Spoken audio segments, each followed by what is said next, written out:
KPU harus diikuti. Ya, KPU baca ego ini bang. Memang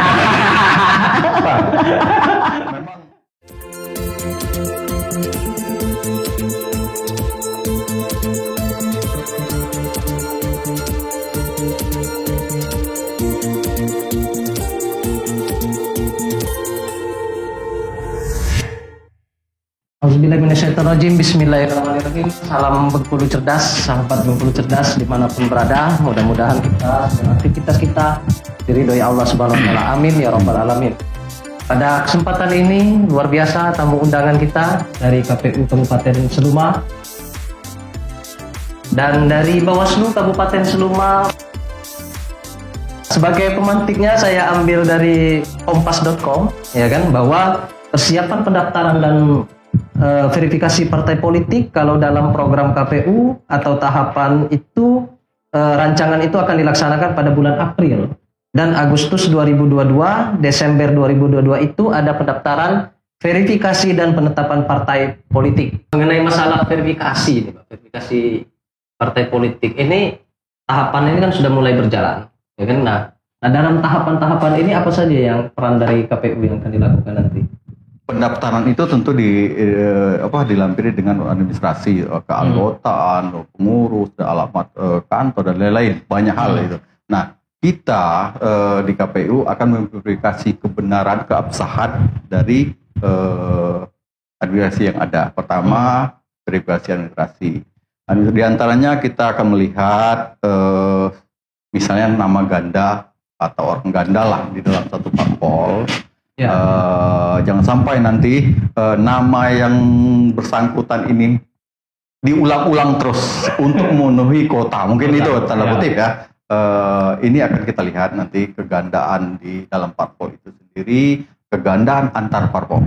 Kegandaan di parpol atau kegandaan antar parpol? Antar parpol, parpol A dan parpol B yang bersangkutan. Nah, ini tentu kita di awal kita verifikasi administrasi. Kemudian setelah kita lakukan itu, tentu dalam pengawasan dalam artian keterlibatan Bawaslu dan jajarannya dan juga masyarakat. Yang kita harapkan masyarakat juga ikut mengikuti dan mengawasi dan memberikan koreksi kepada kami dalam hal melaksanakan kewajiban ini.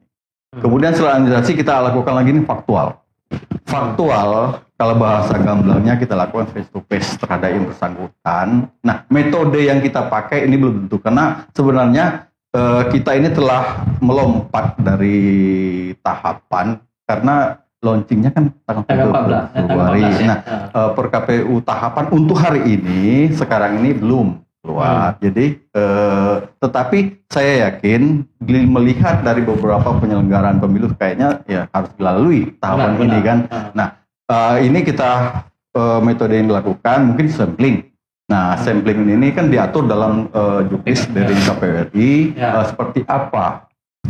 Tentu metode inilah metode terbaik, saya yakin itu metode terbaik dan juga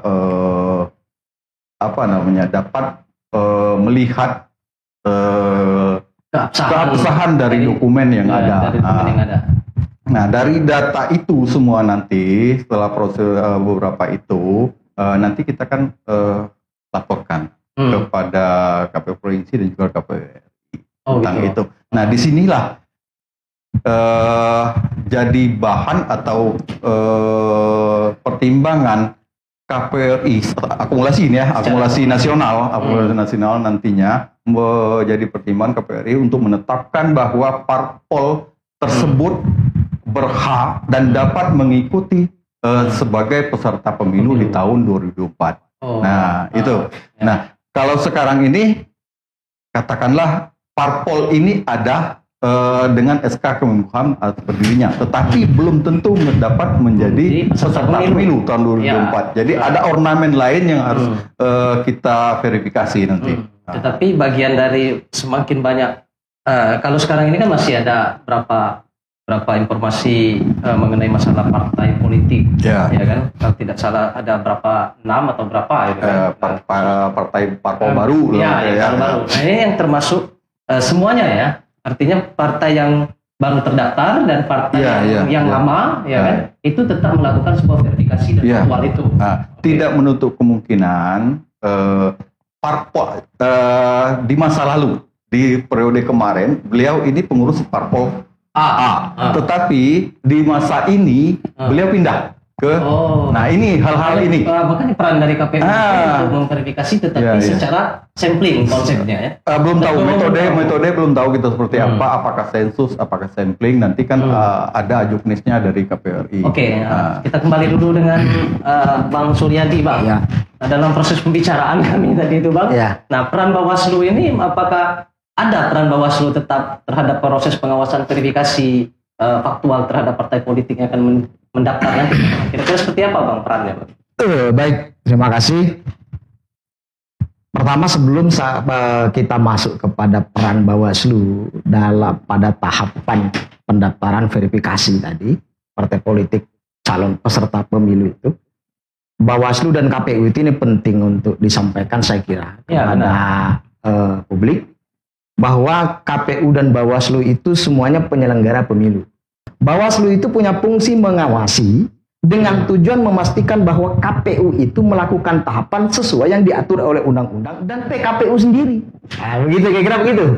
Nah, ketahapan sudah kalau melanggar, baru kemudian kalau melanggar, baru kemudian Bawaslu melakukan tindakan. Tindakan apa penanganan ini? Bisa melakukan tindakan itu bisa bentuknya proses penanganan pelanggarannya, nanti kita lihat tinggal jenisnya. Yang kedua, bisa melakukan tindakan itu dalam pengertian mengingatkan KPU bahwa ada tahapan yang tidak dilakukan oleh KPU, atau KPU dalam melakukan tahapan itu tidak sesuai dengan juknis tadi misalnya. Nah, jadi itu yang diingatkan oleh Bawaslu supaya KPU kemudian melaksanakan tahapan sesuai yang sudah diatur tadi. Kira-kira begitu. Tapi hanya belajar dari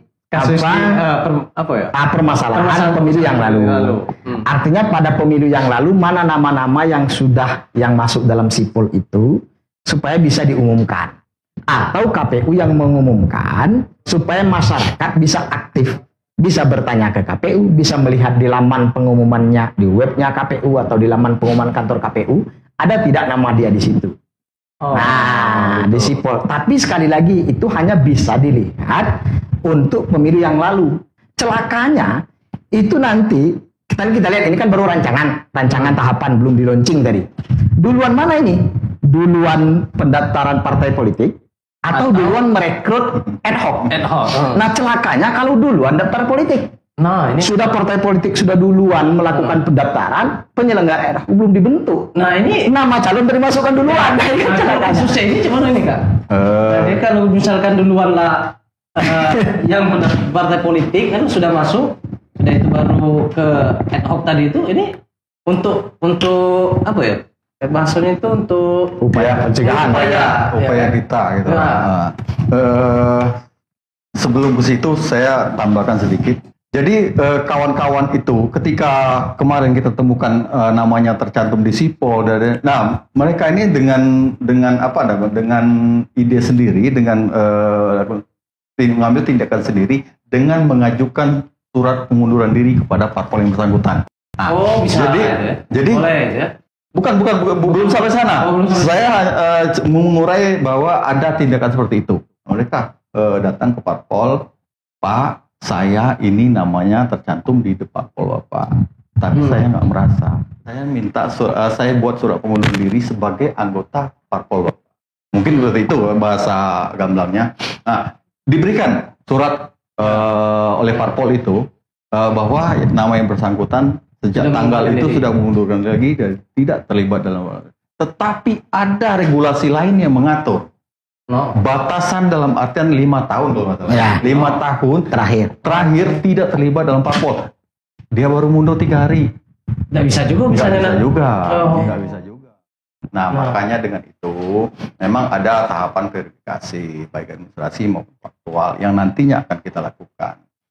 Tentunya ini lagi kita balik lagi kepada kawan-kawan semua masyarakat. Tolong ikuti proses ini. Kita sama-sama lah di sini. Kami juga akan melakukan ini terbuka. Hasil yang akan kami lakukan secara terbuka. Kita pun harus menghimbau kepada para partai politik yang akan memverifikasi tadi oleh KPU tadi, sebelum masuk data administrasi dari ke KPU memang benar-benar data ini benar-benar valid. Ya, mungkin ini saya juga tidak tahu kan sistem administrasi yang ada di partai politik, mungkin sebelum memasukkan orang itu menjadi anggota partai politik itu harus membuat dulu surat pernyataan kesediaan seseorang ini boleh atau tidak bersedia di dalam masuk dalam partai politik.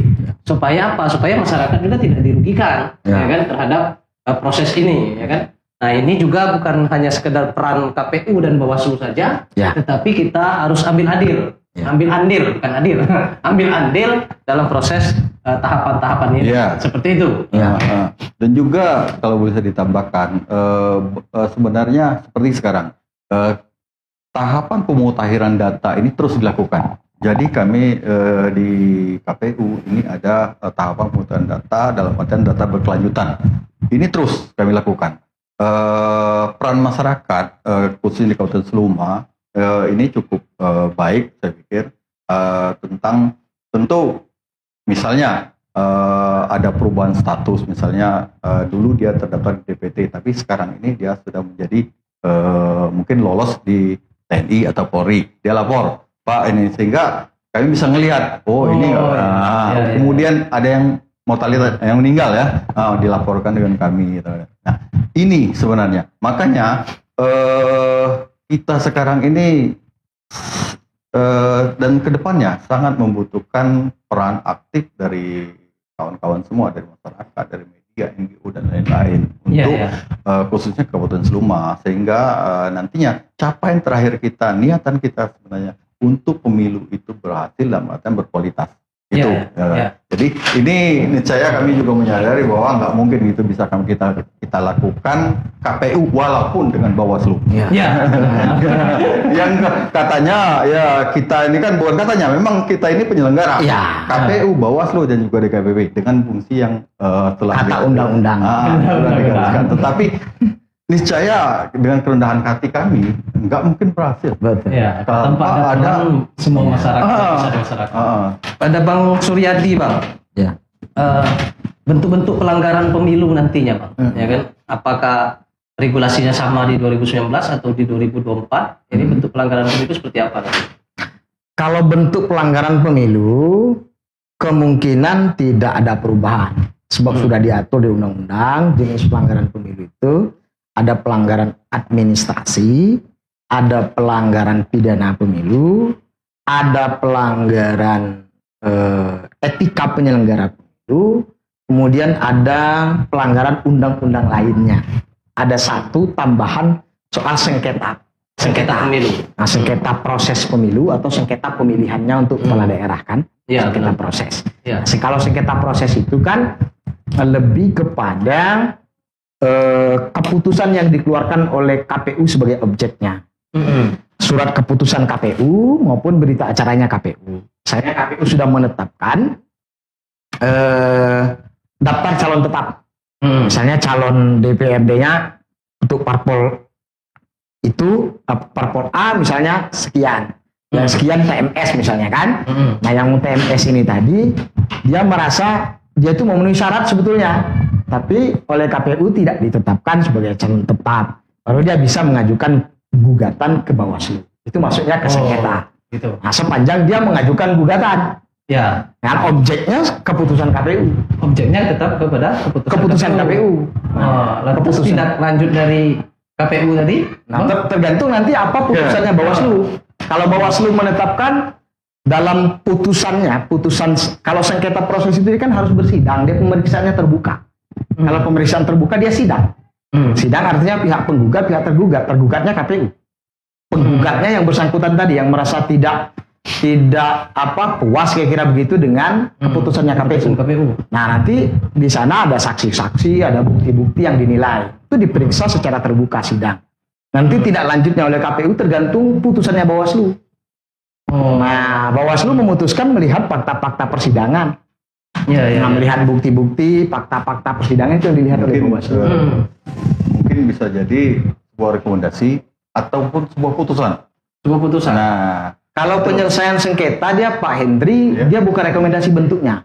Nah, kalau penyelesaian sengketa dia bentuknya itu putusan. Kalau putusan mutlak dia nggak bisa tidak. KPU harus ikuti. harus wajib menjalankan. Harus dijalankan oleh KPU. Dijalankan oleh KPU. Hasil dari sebuah keputusan. Hasil dari putusan ya, karena produknya itu putusan dia. Putusan. Dia kan beda dengan antara keputusan dengan putusan itu kan beda ya. Ya. Nah dia Maksudnya beda ke dengan pu. jadi kalau putusan nanti mau nggak mau dia terikat KPU-nya harus diikuti. Ya KPU baca ego ini bang.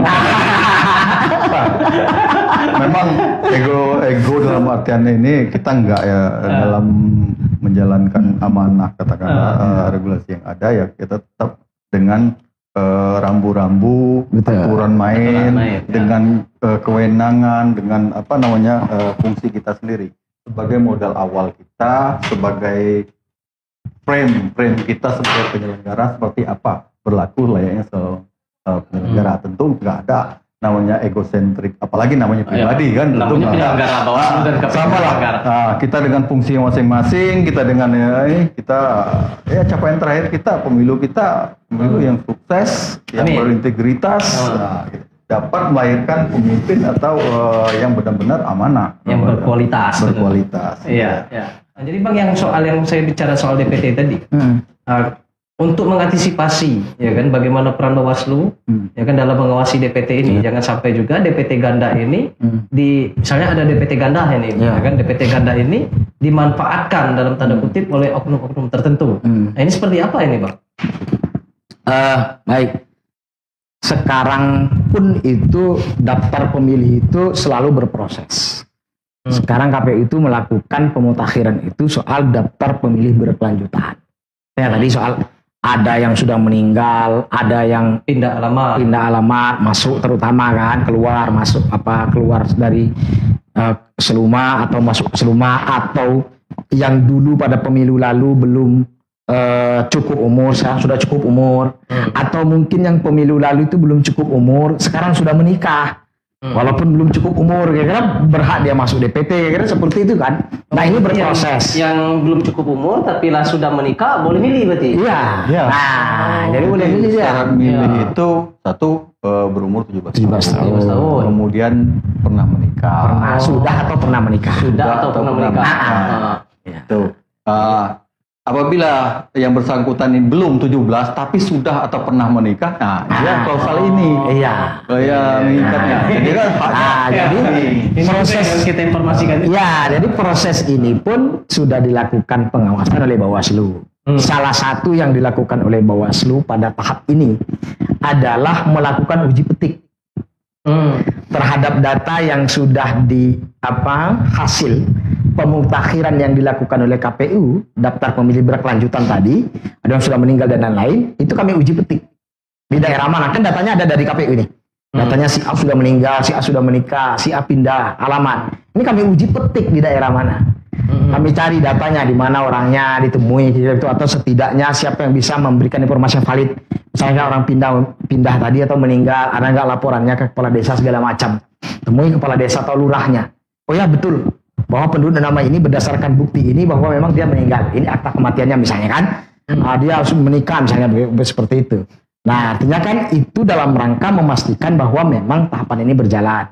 Sebab begini, memang daftar pemilih ini saya kira penetapannya salah satu tahapan pemilu yang sangat krusial.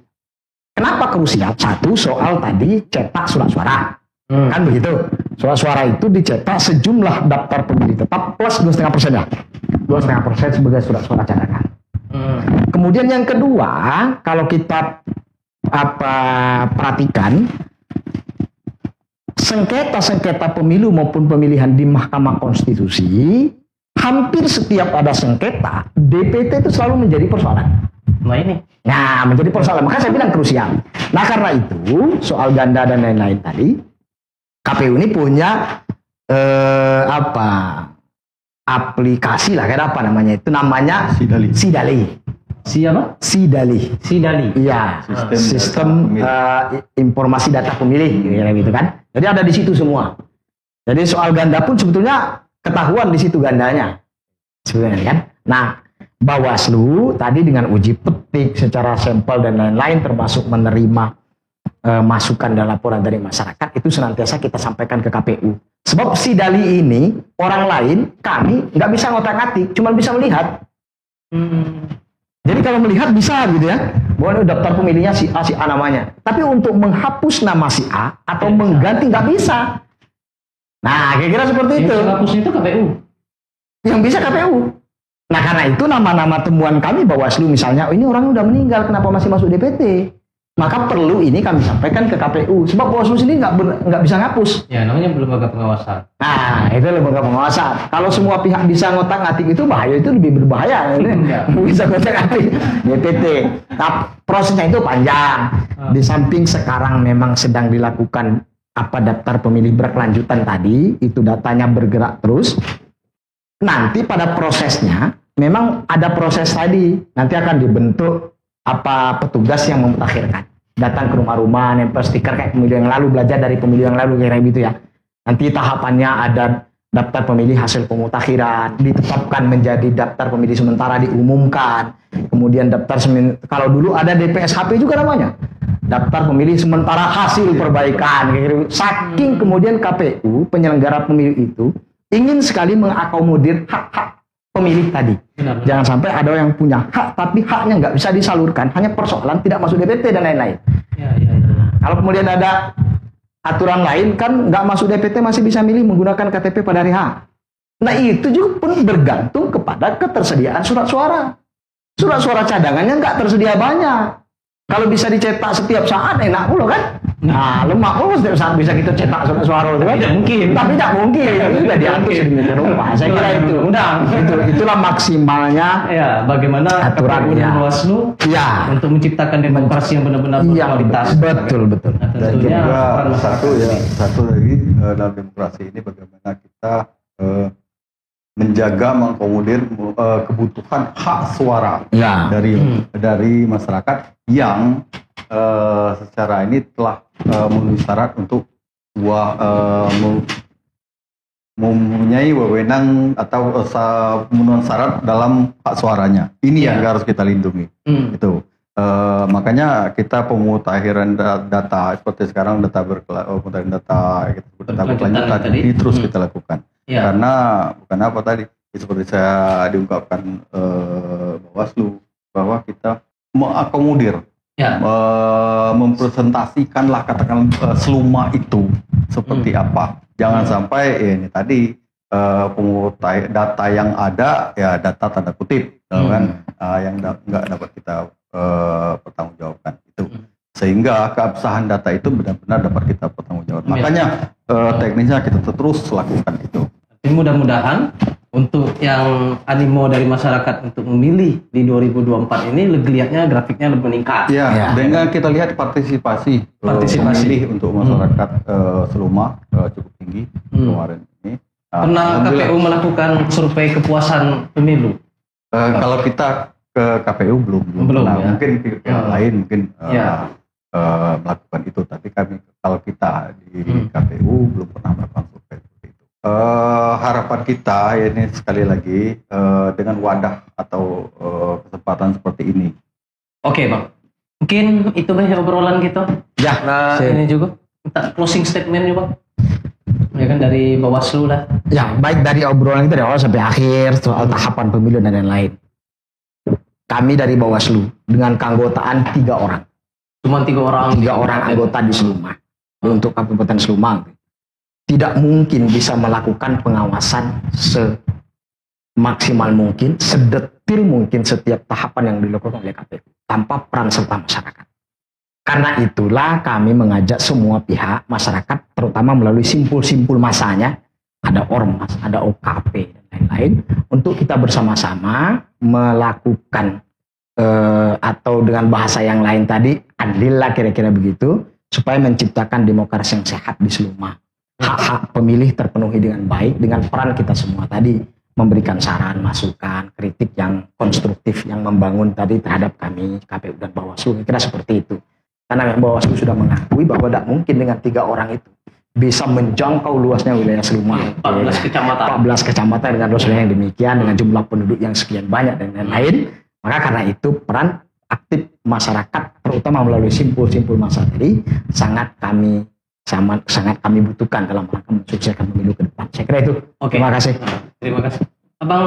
Bang Hendrik dari KPU Seluma. Sebagai nutup ya dalam kesempatan ini, sekali lagi tanpa stakeholder dalam artian Bawaslu dan lain-lain, pemilu hajatan besar ini terasa ringan kalau kita lakukan secara bersama-sama. Dan lagi kami mohon doanya pada kesempatan ini, pemilu di 2024 yang akan kita songsong terutama di Kabupaten Seluma dapat berjalan dengan lancar, aman, dan hasilnya dapat diterima seluruh lapisan masyarakat Kabupaten Seluma. Amin, amin. Artinya tetap kita berdoa mudah-mudahan tidak ada gesekan-gesekan, tidak ada konflik horizontal, karena sebuah demokrasi ini demokrasi ini kita buat indah lah, ya kan, kita buat sesuatu yang nyaman, ya kan. Nah, demikian sahabat Bengkulu Cerdas dimanapun berada, disinilah obrolan kami mengenai masalah pemilu serentak di 2024, khususnya mengenai masalah verifikasi partai politik dan penentuan dapilnya nanti untuk khusus di Kabupaten Seluma. Tapi beberapa garis besar yang kami bahas adalah soal verifikasi partai politik jangan sampai merugikan kan masyarakat dan jangan juga merugikan dari partai tersebut. Tetap dukung channel kita di Bengkulu Cerdas. Mudah-mudahan informasi ini menjadikan sebuah edukasi, ya kan, terhadap informasi kepada masyarakat yang menerimanya. Nah, konten kita ini Bang bukan hanya sekedar soal pemilu Bang, tapi soal isu agama, soal politik, sosial, budaya, ekonomi, kreatif-kreatif yang lainnya. Nah, mudah-mudahan konten ini tetap memberikan sebuah penyegaran baru, hal-hal yang baru, memberikan edukasi-edukasi yang baru. Demikianlah obrolan singkat dari kami dari KPU dan Bawaslu, dan terima kasih betul Abang sudah datang ke sini, jangan bosan Bang. Nanti proses tahapan-tahapan berikutnya lagi kita akan tetap kita undang. Kan masih banyak ini Bang sampai hasil akhir lah ya, sampai 2024. Bila taufiq wal hidayah, wassalamualaikum warahmatullahi wabarakatuh.